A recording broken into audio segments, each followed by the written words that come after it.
रात का समय था। एक बस रास्ते से गुजर रही थी। बस के पैसेंजर्स नींद में थे। ड्राइवर जैसे तैसे नींद रोकते हुए बस चला रहा था, लेकिन बस की स्पीड फास्ट थी।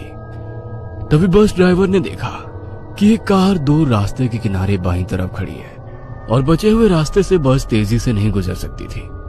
ड्राइवर को गुस्सा आया क्योंकि उसे बस की स्पीड कम करनी पड़ी और अगले स्टॉप पर पहुंचने के लिए बस को देरी होने लगी थी। बस उस कार के पास से गुजर रही थी। ड्राइवर को लग रहा था कि वो चिल्लाकर कार ड्राइवर को गाली दे, क्योंकि उसने कार किनारे से थोड़ी दूर रास्ते पर लगाई थी, लेकिन फिर भी जोर से हॉर्न मारकर मन ही मन गाली देते हुए ड्राइवर बस आगे ले आया। ड्राइवर तेजी से बस चलाने लगा। कुछ आधे घंटे बाद बस जंगल के रास्ते तक पहुंची। तभी ड्राइवर ने देखा कि एक आदमी रास्ते के बीचों बीच से भाग रहा है। उसकी पीठ पर एक बैग की प्लेटफॉर्म की बाईं तरफ से वो गला कटा हुआ छोटा बच्चा मेरी तरफ चलते हुए आ रहा था। दूसरी ओर से वो बूढ़ा सरकटा आदमी मेरी तरफ रोते हुए आ रहा था। तभी मालगाड़ी की सभी बोगियां वहां से चली गई और ट्रैक से उस औरत का पति भी खड़ा हो गया और प्लेटफॉर्म पर चढ़ गया। वो सभी मरे हुए लोग मेरी तरफ बढ़ रहे थे। तभी मुझे सुरेश की याद आई। सुरेश! मैं चीखा और टिकट काउंटर पर चला गया तो मैंने विंडो से देखा कि पूरे कमरे की दीवार पर खून की छींटें उड़ी हुई थी। मैंने कुर्सी देखी तो कुर्सी पर सुरेश की सरकटी लाश पड़ी थी। इसका मतलब उस आत्मा ने उसे भी मार डाला था। शायद तभी जब मैं रेलवे स्टेशन से पार्किंग की तरफ भागा था, वो लोग मेरी तरफ बढ़ रहे थे, इसीलिए मैं रेलवे स्टेशन से भागा और रास्ते से भागने लगा। तभी मुझे टांगे की आवाज आने लगी। देते हुए वहीं बाइक पार्क कर उसके पीछे गुस्से में भागा। मैं देखना चाहता था कि आखिर ये क्या हो रहा है। कुछ देर पहले वो तो औरत मेरे आंखों के सामने मर गई और फिर उसका भूत भी मुझे दिखा था, लेकिन अब वो जिंदा इंसान की तरह कैसे हो गई। इसलिए मैं भी प्लेटफॉर्म पर पहुंच गया। वो दोनों प्लेटफॉर्म के कोने पर खड़े थे। तभी दूसरी ट्रेन की हॉर्न की आवाज आई। वो आदमी काफी डर गया था और उस औरत के सामने हाथ जोड़ रहा था। तभी उसने उस आदमी को रेलवे ट्रैक पर धकेला और चलती ट्रेन ने उसे कुचल दिया। ये देख मेरी आंखें फटी की फटी रह गई। वो मालगाड़ी उस आदमी को कुचल रही थी। तभी उस औरत ने मेरी तरफ देखा और मुस्कुराई। तभी एक हवा का झोंका आया और उसका पल्लू उसके सर से उड़ गया और फिर मुझे दिखाई दिया उसका कुचला हुआ आधा चेहरा और सर। इसका मतलब वो सच में भूत, प्रेत या फिर आत्मा थी। तभी मैंने देखा और स्टेशन के बाहर दौड़ा। मैं तो पार्किंग में था जब मैंने दूर से एक बाइक पार्किंग में आती देखी। मैं उस बाइक के सामने जाकर खड़ा हो गया। बाइक पर एक आदमी और उसके पीछे एक औरत बैठी थी और जब मैंने उस औरत को देखा तो मेरे रोंगटे खड़े हो गए, क्योंकि वह वही लाल साड़ी वाली पल्लू ओढ़े हुए औरत थी। लेकिन तुम तो अभी मर गई थी ना, मैं डरते हुए बोलने लगा। क्या बात कर रहे हो आप? वो पीछे बैठी औरत बोली, ए, चुप कर, पराये मर्द से बात करती है तू। उसके सामने बैठा आदमी उस पे चिल्लाया। उसका चिल्लाना सुनकर वो औरत भी गुस्सा हो गई। ये आदमी तो मुझे चैन से न जीने दे रहा है न मरने दे रहा है। वो गुस्से में बोली और बाइक से उतर गई और बैग लेकर रेलवे स्टेशन की तरफ चली गई। उस आदमी ने उसे रोकने के लिए कहा, लेकिन वो नहीं रुकी। यह देख वो गुस्सा हो गया और वो आदमी उसे गालियां आवाज की तरफ देखा तो मैंने देखा कि दूर अंधेरे से वही लाल साड़ी वाली औरत हमारे पास चलते हुए आ रही थी। सुरेश, क्या वो तुम्हें औरत दिख रही है? मैंने सुरेश से पूछा और उसकी तरफ देखा तो सुरेश के पसीने छूट चुके थे। वो आंखें फाड़कर उस औरत को देख रहा था। नहीं तो वहां कुछ भी तो नहीं है। लेकिन मैं जानता था कि सुरेश झूठ बोल रहा है। उसे वो औरत दिखाई दे रही थी और शायद वो उसे जानता भी था, लेकिन मुझसे वो बात छुपा रहा था। लेकिन क्यों? मुझे कुछ भी समझ में नहीं आ रहा था। वो औरत हमसे कुछ ही दूरी पर थी। तभी उसने अपना पल्लू उठाया और उसका चेहरा देखकर मेरे पैरों तले जमीन खिसक गई, क्योंकि उस औरत के नाक के ऊपर का पूरा चेहरा और सर कुचला हुआ था। उसकी आंखें, उसका चेहरा, उसका दिमाग और बाल सब एक दूसरे में उलझे हुए थे। मैं जोर से चीखा, लेकिन इस बार भी मुझे ट्रैक पर कोई लाश दिखाई नहीं पड़ी। मुझे कुछ भी समझ में नहीं आ रहा था कि मेरे साथ क्या हो रहा है। मैं सोचने लगा कि कहीं मैं पागल तो नहीं हो रहा, लेकिन फिर मेरे मन में एक बात आई, कहीं स्टेशन भूतिया तो नहीं। और फिर मेरे दिमाग में कुछ बातें आने लगी। मैं सुरेश की तरफ गया। सुरेश, सच बताओ, कहीं स्टेशन भूतिया तो नहीं? ये क्या बोल रहे हो? तुम सिर्फ इतना बताओ कि कहीं यहाँ कोई औरत ट्रेन के नीचे कूदकर मर तो नहीं गई थी ना? मैंने कहा। यह सुनकर सुरेश की आंखें बड़ी हो गई। नहीं नहीं, नहीं तो। वो झिझकते हुए बोला। इसका मतलब वो मुझसे कुछ तो छुपा रहा था, लेकिन मैं जानना चाहता था कि यहाँ कुछ ना कुछ गड़बड़ तो है, क्योंकि मैं पागल तो नहीं था, ना मुझे कुछ वहम हो रहे थे।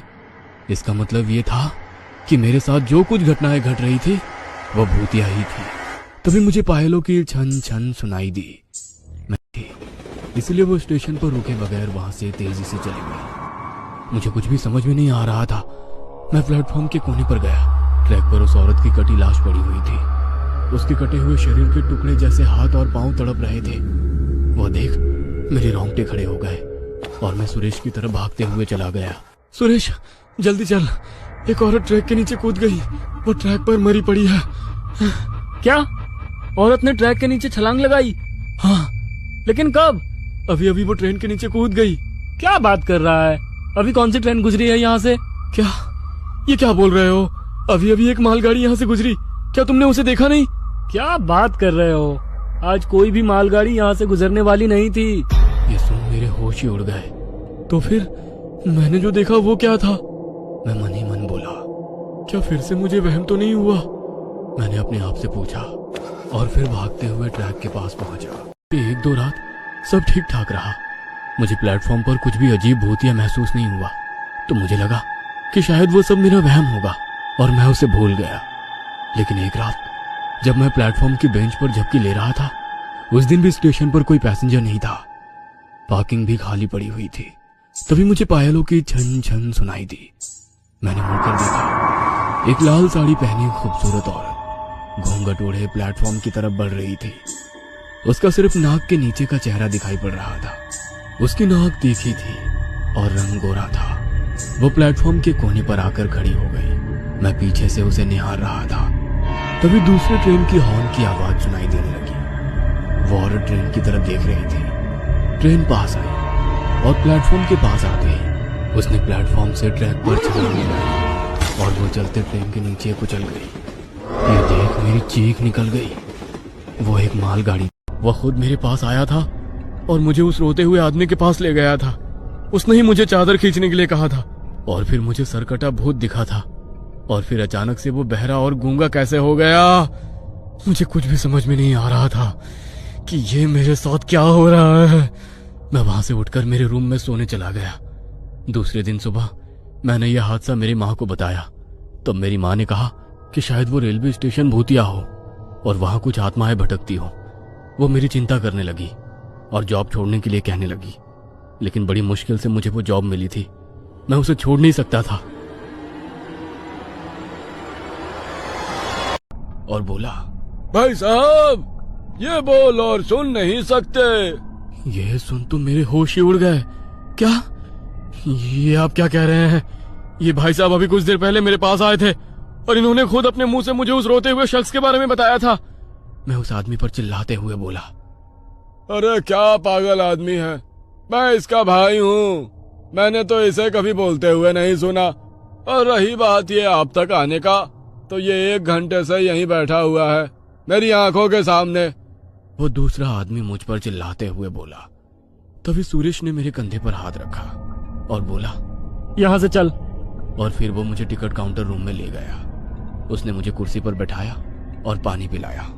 देख भाई, मुझे पता नहीं तुम्हारे साथ क्या हो रहा है, लेकिन लगता है तुम्हारी नींद पूरी नहीं हुई है। तुम अपने कमरे में जाकर सो जाओ। मैं खुद हैरान हो गया था कि वो आदमी एकदम से मुड़कर क्यों गया। से बाहर आया और मैं उसे बेंच के पास ले गया और एक बार फिर मैं चौंक गया, क्योंकि अभी उस बेंच पर खून नहीं था। कहाँ है खून? यही था, यही था। पता नहीं कहाँ चला गया अचानक। क्या लगा रखा है? मुझे लगता है तुम्हें आराम की जरूरत है। मैं सच कह रहा हूँ यार, मुझ पर यकीन नहीं है। तो एक आदमी था मेरे साथ।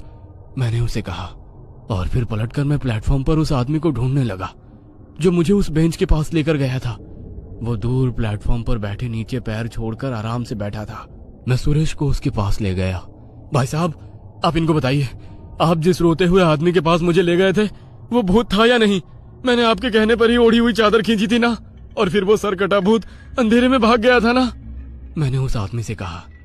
तब वो आदमी मेरी तरफ ही देखने लगा।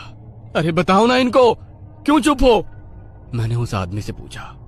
तभी हमारे पास एक आदमी आया, सरकटा शरीर, कटे हुए गले से चिल्लाया। उसमें से कुछ खून की पिचकारियां उड़ी और फिर वो बेंच से उठकर उल्टे पैर दूर अंधेरे में भाग गया। ये देख मैंने अपनी पेंट में ही पेशाब कर दी।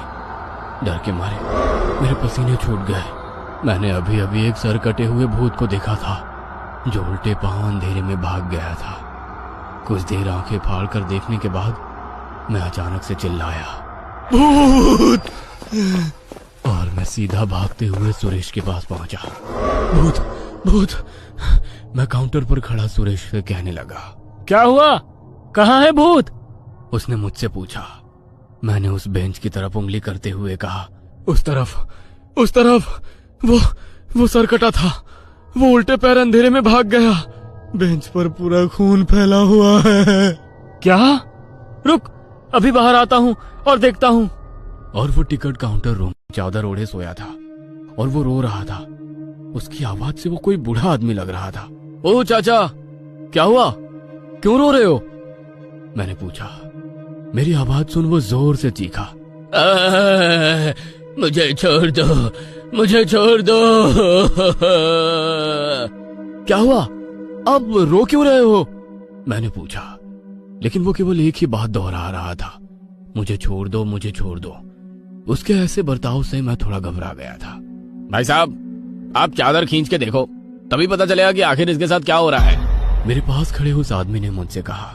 और फिर मैंने बेंच पर लेटे शख्स की ओढ़ी हुई चादर खींची और मेरी आंखें फटी की फटी रह गई। मेरे रोंगटे खड़े हो गए क्योंकि बेंच पर एक बूढ़े आदमी का सर कटा शरीर था और बेंच पर खून फैला हुआ था। वो वही तो है, टंकी के पीछे खून से लथपथ पड़ा। उसकी गर्दन कट चुकी है और उसके कंधे पर पड़ी है। यहाँ कुछ भी नहीं है, आओ खुद आके देख लो। मैंने वहां जाकर देखा और मेरी आंखें फटी की फटी रह गई क्योंकि वहां कोई भी बच्चा नहीं था, ना ही वहां कहीं खून की एक बूंद भी थी। वह देख मैं हक्का बक्का रह गया। अभी तो यही तड़प रहा था, अब कहाँ चला गया? तेरा कोई वहम होगा, जा किसी बेंच पर जाकर लेट जा। उसके दूसरे दिन रात में मैं रोज की तरह प्लेटफॉर्म पर टहल रहा था। आज प्लेटफॉर्म पर 2-3 पैसेंजर सामान के साथ दिखाई दे रहे थे। मैं प्लेटफॉर्म पर खड़ा था, तभी एक आदमी मेरे पास भागते हुए आया और बोला, भाई साहब, उस बेंच पर लेटा एक आदमी जोर जोर से रो रहा है। उसने चादर ओढ़ रखी है, ना जाने उसे क्या हो रहा है। यह सुन मुझे लगा कि शायद कोई गंभीर मामला है, इसलिए मैं भागते हुए उस आदमी के साथ बेंच के पास पहुंचा, जिस पर दूसरा आदमी, और मेरे रोंगटे खड़े हो गए क्योंकि वहां पर वो छोटा बच्चा तड़पते हुए पड़ा था। उसकी गर्दन किसी ने काट दी थी और उसका सर उसके कंधे पर गिरा पड़ा था। वो हाथ पांव हिलाते हुए तड़प रहा था। मैं डर गया और इधर उधर उस बच्चे पर हमला करने वाले को ढूंढने लगा और फिर वहां से पीछे हटते हुए टिकट काउंटर की तरफ भागा। सुरेश, सुरेश! मैं सुरेश के पास जाकर हाँफते हुए बोला, क्या हुआ? वहां पर टंकी के पीछे किसी ने छोटे बच्चे को गला काट कर मार डाला। क्या? हाँ, माँ कसम। रुक, बाहर आता हूँ, सुरेश ने कहा और वो टिकट काउंटर वाले रूम से बाहर आ गया। मैं उसे टंकी के पास तक ले गया। मेरी उसके पीछे जाकर उस बच्चे को देखने की हिम्मत नहीं हो रही थी, इसीलिए मैंने सुरेश को अकेले वहां जाने के लिए कहा। सुरेश घबराते हुए टंकी के पीछे गया। कुछ ही वक्त में वो टंकी के पीछे से बाहर आया और बोला, कहाँ है बच्चा? बचाओ! उसके चिल्लाने से मैं डर कर जाग गया। मैंने आंखें खोली और मुड़कर देखा, वो 8-9 साल का बच्चा मेरे पास ही आ रहा था कि तभी मुझे वो देख जोर से चिल्लाया, मुझे छोड़ दो! और वहां से टंकी की तरफ भाग गया। मुझे कुछ भी समझ में नहीं आ रहा था कि आखिर ये क्या हो रहा है।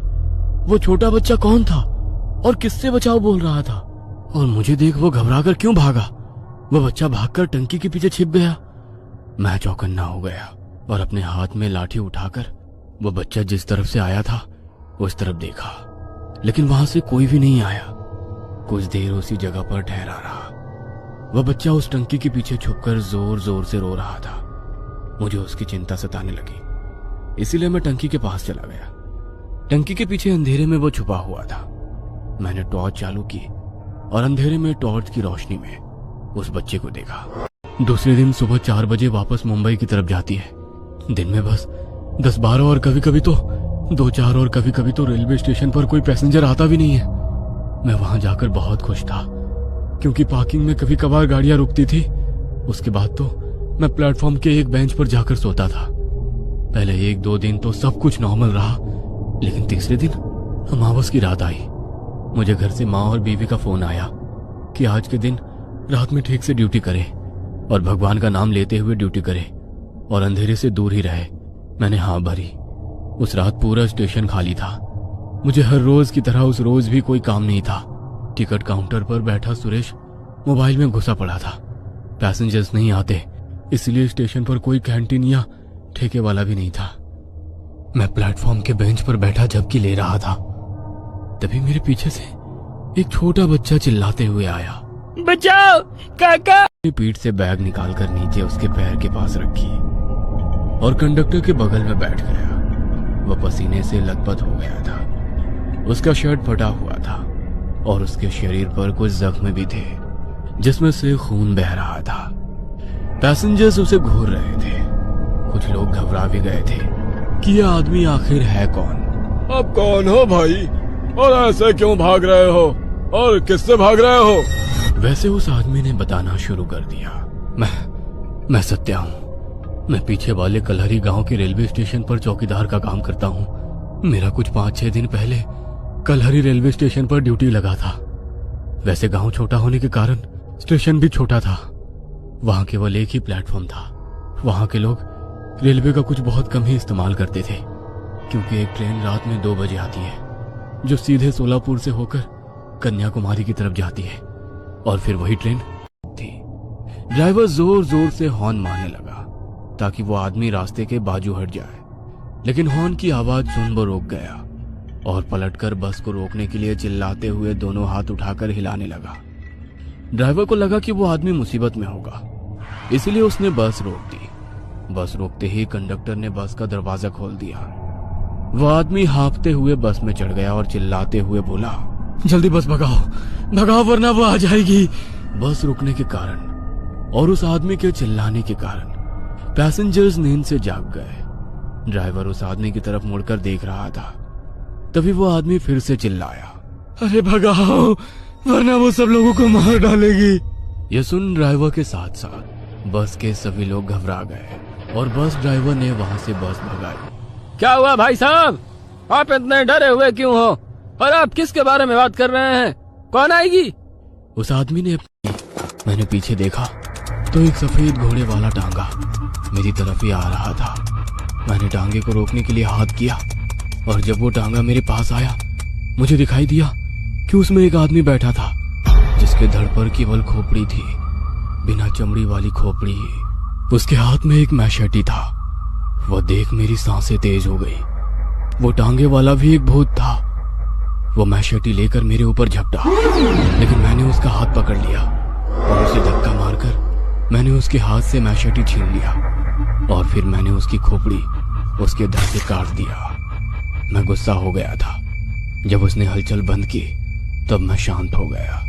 तभी मेरी नजर टांगे में रखी एक बैग पर गई। मैंने उस बैग को उठाया और उसमें उस टांगे वाले की खोपड़ी और मैशेटी डाला, क्योंकि मैं सब लोगों को दिखाना चाहता था कि सच में मैंने भूत देखे थे। क्योंकि मुझे पता था कि बिना सबूत के सभी लोग मुझे पागल कहेंगे, लेकिन मैं पागल नहीं हूं। मैं अपनी जान बचाते हुए वो बैग लेकर रास्ते में भाग रहा था कि तभी मैंने पीछे से बस आती देखी और फिर आप लोगों ने मुझे बचा लिया, वरना वो लाल साड़ी वाली औरत मेरी जान ले लेती। सत्या ने अपनी आप बीती बताई थी। उसकी आप बीती सुनकर ड्राइवर, कंडक्टर और आसपास बैठे 4-5 पैसेंजर डर के मारे सुन्न पड़ गए थे। तभी कंडक्टर की नजर सत्या के पैर के नीचे रखी बैग पर पड़ी। क्या इसी बैग में उस टांगे वाले की भूत की खोपड़ी है? हाँ, क्या आप लोग देखना चाहोगे? वह बैग अब खून से भीग चुकी थी। नहीं, मैं नहीं देख पाऊंगा। बगल वाली सीट पर बैठा बूढ़ा सत्या से बोला। तभी बस के पीछे से एक गाड़ी जोर जोर से हॉर्न मारने लगी। ड्राइवर उस कार से तंग आ गया था। शायद वो कार वाले उस बस को रोकने के लिए कह रहे थे। ड्राइवर ने बस की स्पीड धीमी की। तभी वो कार आगे निकल गई और उसने रास्ता रोक लिया। ड्राइवर ने बस रोक दी। तभी उस कार से 2 आदमी नीचे उतरे। कंडक्टर ने दरवाजा खोला। वैसे वो आदमी बस में चढ़ गए और पीछे की सीट की तरफ चले गए। कौन है ये लोग? शायद पैसेंजर्स हो। तभी एक आदमी ने सत्या की गर्दन पीछे से पकड़ ली और उसे दबोच लिया। सत्या के हाथ बैग की तरफ जाने लगे। उसने बैग उठाकर बैग खोली और उसमें से मैशेटी हाथ में लिया।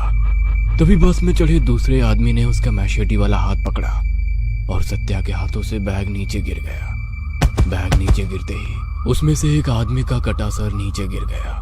वो कटा सर देख पैसेंजर्स की चीख निकल गई। बस में चढ़े 2 आदमियों ने सत्या को दबोच लिया। उसमें से एक आदमी चिल्लाया, शांत हो जाओ सब लोग, ये आदमी पागल है। कुछ दिन पहले पागल खाने से भागा था और इसने अभी कुछ दूरी पर रास्ते पर एक कार वाले का खून किया है और उसका सर काटकर बैग में रखकर वहां से भाग निकला। यह सुनकर ड्राइवर, कंडक्टर और बस में बैठे सभी पैसेंजर्स के होश उड़ गए। इसका मतलब सत्या क्या पागल था और वो टांगे वाले भूत को नहीं बल्कि एक कार ड्राइवर को मारकर उसका सर बैग में लेकर भाग रहा था। यह सुन सत्या पागलों की तरह चीखने लगा, पागल नहीं हूं मैं, पागल नहीं हूं मैं। वो लाल साड़ी वाली औरत सच में है, वो सच में है। उन लोगों ने सत्या को दबोच लिया था, जिसके बाद उन्होंने उसके हाथ पांव रस्सी से बांधकर उसे कार में बिठा दिया। लेकिन ड्राइवर और कंडक्टर को सत्या की पूरी कहानी सुननी थी कि असल में वो पागल कैसे हुआ और वो जिस रेलवे स्टेशन का किस्सा सुना रहा था उसका आखिर मामला क्या था। उन्होंने उन 2 आदमियों को सत्या के बारे में पूछा। वो लोग पागलों के अस्पतालों में ब्रदर थे। आया और उसने पैसेंजर्स पर कुल्हाड़ी से वार करना शुरू कर दिया। बेंच पर लेटे एक बूढ़े आदमी का सर उसने धड़ से अलग कर दिया। एक छोटा बच्चा टंकी के पीछे छुपा हुआ था, उसने उसका भी सर काटकर अलग कर दिया। यहाँ तक कि उसने अपने ही दोस्त जो कि टिकट काउंटर विंडो पर बैठता था उसको भी काटकर मार डाला। यह सुन सत्या कार से चिल्लाने लगा, मैंने सुरेश को नहीं मारा, मैंने उसे नहीं मारा, उसे उस औरत की आत्मा ने मार डाला।